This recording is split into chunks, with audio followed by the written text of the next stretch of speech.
Hello, and welcome to this week's episode of Convos with Leaders. Our leader this week is Rozana Moseley, who is the founder and managing director of Rosa Couture, a premier haute couture and small batch manufacturer within the Caribbean. Rozana has been leading the team at La Rosa for the past 11 years, and their work has been worn by the likes of Rihanna.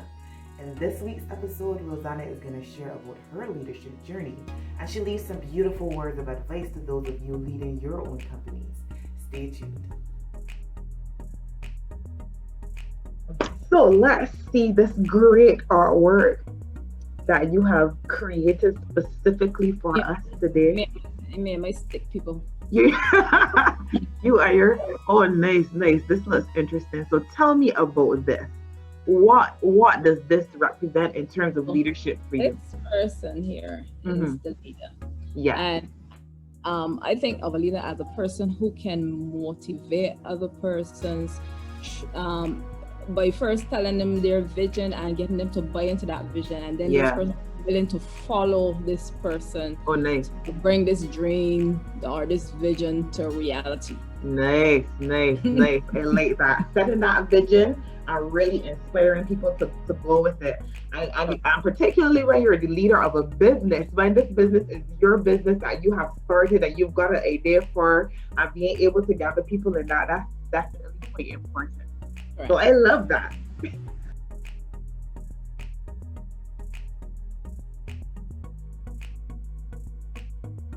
So now, getting into the rest of these questions and so forth. When you think about your leadership journey over the last, I think it's 12 years now, right? It's about 12 11. years. Yeah, December's going to be 11 years. 11 years. So over the last 11 years, what would you say has been one of the things that surprised you about being a leader? Honestly, how easily I adapted to the position of being a leader, a managing director. Okay.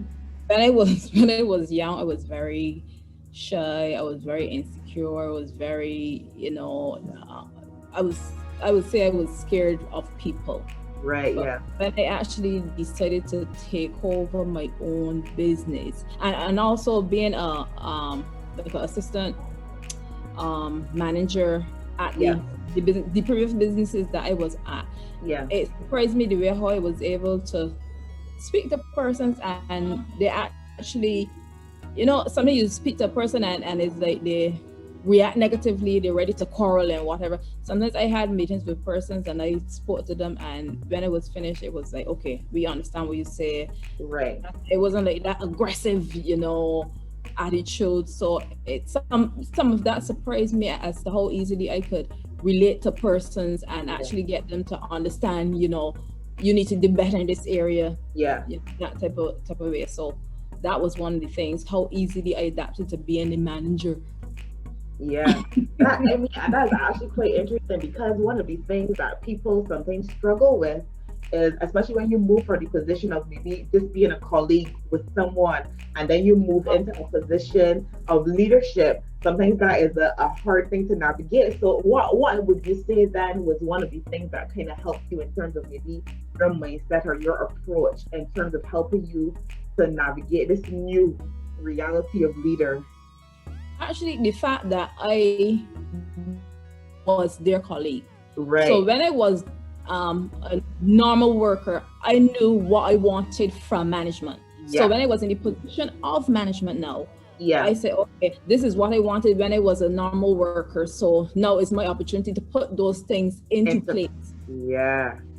That is so good, because and I think it's the whole thing about growing, because you don't ever, every single situation that we're in, every aspect of our life needs to be a building block. So if as a employee, you've got all these things and you see what works and what does not work, and then you don't take it, it's as if you had hard, you have not learned.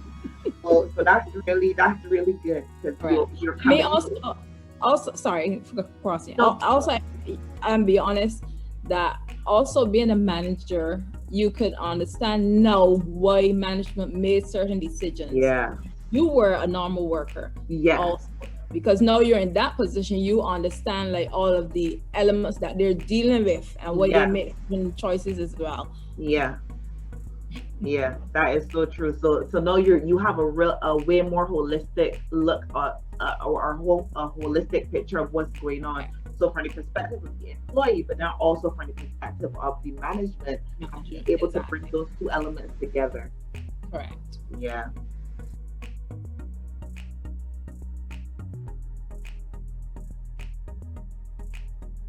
So when you thinking about your leadership journey so far, what would you say has been one of the most rewarding aspects of being a leader?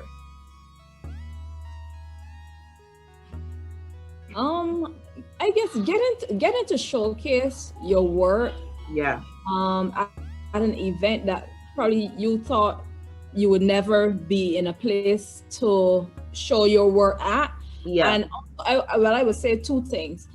One is when a client comes to you, you're feeling defeated, you're feeling like, I want to give up on this job.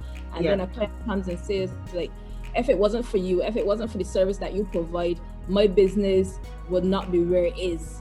You know, and those type of comments really motivate you to, not want to give up, and put aside those thoughts and those feelings, and to fight on another day, fight on.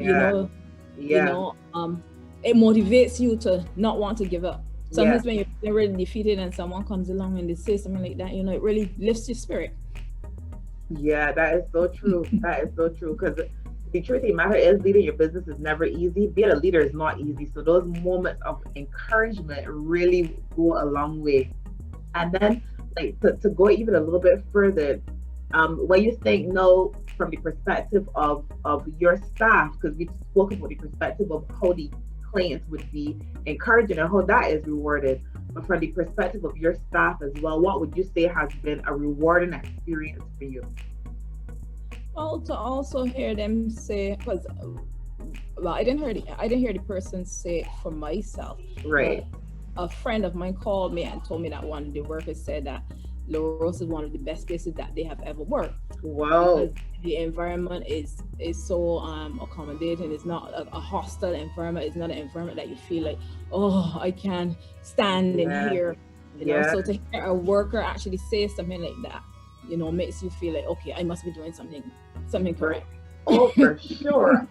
That is the absolute truth. I remember years and years ago when I was working at one bank, we had a supervisor that we used to call the witch. So that would give you a idea of the type of personality that we were encountering.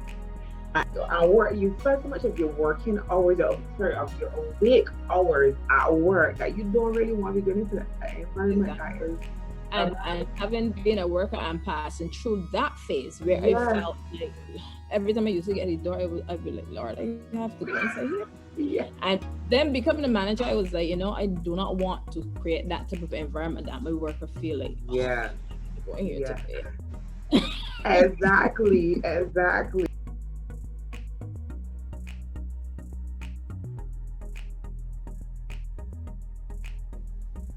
So then, what would you say then has been like has been the biggest contributor to your success as the leader of La Rosa Couture and everything that you guys have accomplished to date so far? That's been the biggest. I would say probably. I would say having great staff. Right. Oh, nice. A lot of time when persons speak, they don't really talk about the staff, but the type of business that I run, you need staff, who they're helpful, they're always there, they really push the business forward. They're always willing to chip in, put in some extra time if they have to, and sometimes they tell you that you don't have to pay me for the time. So having good staff and persons who understand, not that sometimes you don't have to explain certain things to them, but they relatively understand their roles and what they're supposed to do and how they support the business, and also supportive family, persons who, come alongside you and really motivate you to, do an excellent job. But I would say great staff and good family, and also clients also. Clients who move from being clients to almost family. You feel that type of way. You have that relationship where you feel though, these persons really support me and these persons really appreciate the job that I am doing. So all of that has contributed to the success of Rosa so far. Yes, please. That sounds like a great network, like almost like the picture as in my head is like a net. Like if you're jumping up or you're walking on something and there's this great net that is beneath, so that when things happen, you don't like fall and go splat.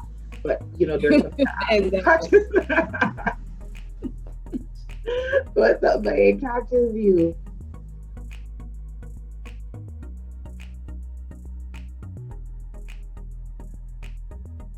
So now I want to flip that around then. So we talked about successes and what contributed to success. So that my flip question to that would be to tell us a bit about a failure that you would have experienced within your leadership position and how you overcame it. Okay. Well, the first one, anytime I'm asked this question, the first one always comes to mind is being careful with contracts. Okay. Remember I had this contract, I think it was in 2015. Yeah. And it was one of the worst experiences I ever had. Really? Right? Because I don't know if it was the case that we did not take the time to read the contract properly or what. Okay. But let's say that we ended up on the loser end of the contract. Right. And it was a very frustrating period. It was a very trying period. It was a period like Lord, when am I going to get past this? Yeah. And you just had to endure it until it was finished. So I always tell people, be very, very careful with contracts. If you need to get a lawyer or somebody to look over it, make sure that you understand every aspect of it, because if you don't, contracts can be very, very tricky and you might very well end up making a very big loss on something that you thought could have benefited your business. Yeah. And would you say the whole thing with the contract, was it a situation where perhaps you trusted the person a bit more than was necessary? Like what would you say? It wasn't a person, it was a company. Mm-hmm. I mean, I totally did not blame myself for what happened, because obviously dealing with a lot of different staff, you deal with a lot of different aspects. People are losing weight, people are gaining weight, and then you have to be measuring and remeasuring, and then you over the deadline for the contract. And that is when a lot of the issues came. Okay. Right? Okay. But obviously persons, if their part of the contract is stronger than your part, obviously they want you to end up being the person taking the loss. Right. Yeah. Understood.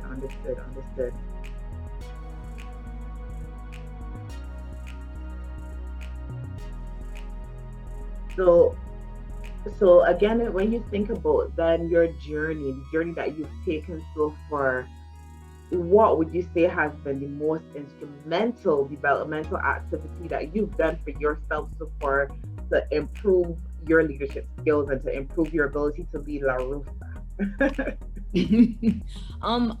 Doing I would say doing the CVQ at SJPI.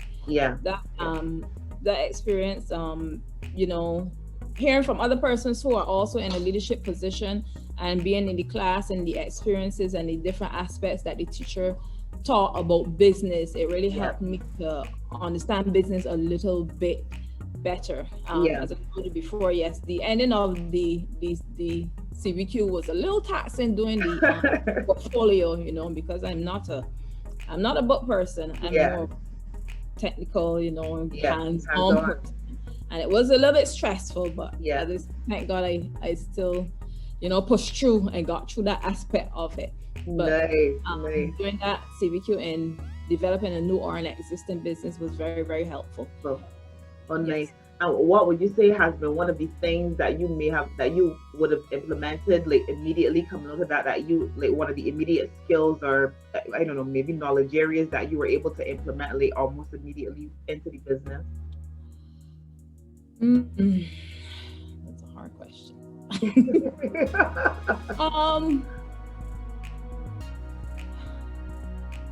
I don't know if I implemented anything right away, but it gave you a wider knowledge of like things like NIS and dealing with NIS and like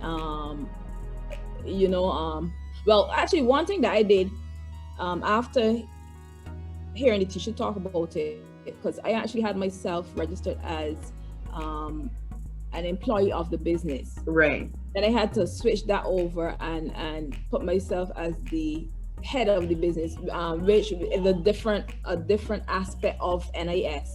Okay. I no longer come under really employees, or I now come under as the business owner. So that was one of the things I implemented coming out of that course. Oh, nice. Because a lot of those regulatory. Where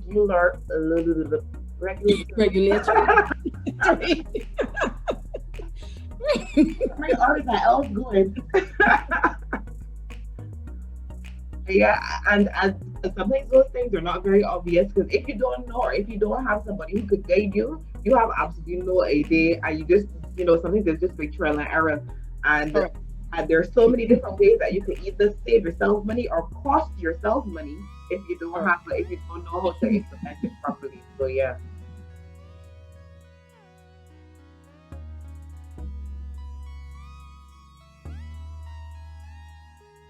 So then, and this is our last question.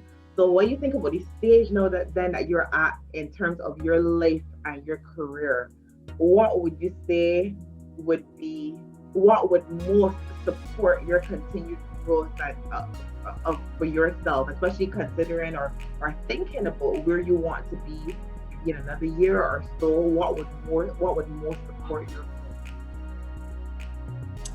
growth? Well, I figure things like me probably doing like other courses to help me to be a better manager, because you don't know everything. There are always new areas, new things to learn about being a better manager, being a better leader, supporting staff again, because in the industry that I'm in, the manufacturing, you need staff. I mean, some persons do run their business on their own, but if you want to grow, if you want to move, you need persons who are going to be here to support that business. So once again, supporting staff, family, who motivates you, great clients who always looking for different ways to diversify their business, and they always keep you in the mix. So if they're into a new product, you're the person that they're interested in having do that product for them. They're not going to anyone else, they're gonna come to you.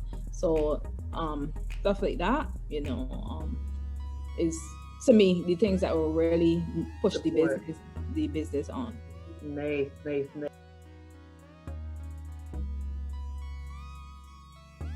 Well then, having had this entire conversation, if there was a word or a word of encouragement or inspiration that you would want to leave with other entrepreneurs, other leaders, what would that be based on your entire experience over the last 11 years?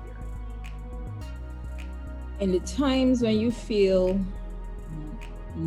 down, in the times when you feel like you want to give up, always look for that ray of hope, look for that ray of sunshine.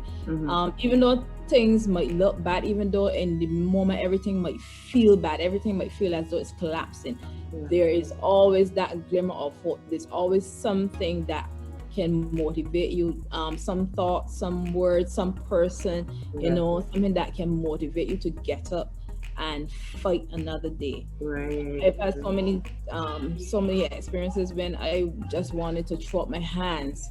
But as I tell you, sometimes a client comes along, or sometimes you even talk to yourself. People say, when mad people talk to themselves. Well, I guess I'm mad because I talk to myself. You need to motivate yourself. You need to be your own motivator. Yeah. So you always depend on a person, because a person might not be there, you know. Prayer a lot, talk to God, you know, ask him, you know, what do you want me to do? Is this the area that you really want me to be in? You know, because I would say that I was trying to get into retail, you know, for a while, and at one point in time I heard God say, retail is not for you. Be the best manufacturer that you can be. Stop trying to fight in so many different arenas. Be the best manufacturer that you can be. And I then said, okay, I'm going to surrender that part and just be the best manufacturer that I can be. And that so far is what has brought me most of my success, being a good manufacturer. Because as you were saying that, all I'm thinking to myself is, you know, you gotta find your path and stick to your path. You know, don't want anybody else's path. Stick to your path and encourage yourself in that path.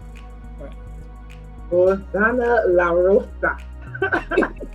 Thank you so very much for participating. This has been great. And no problem, Miss Alice. Anytime.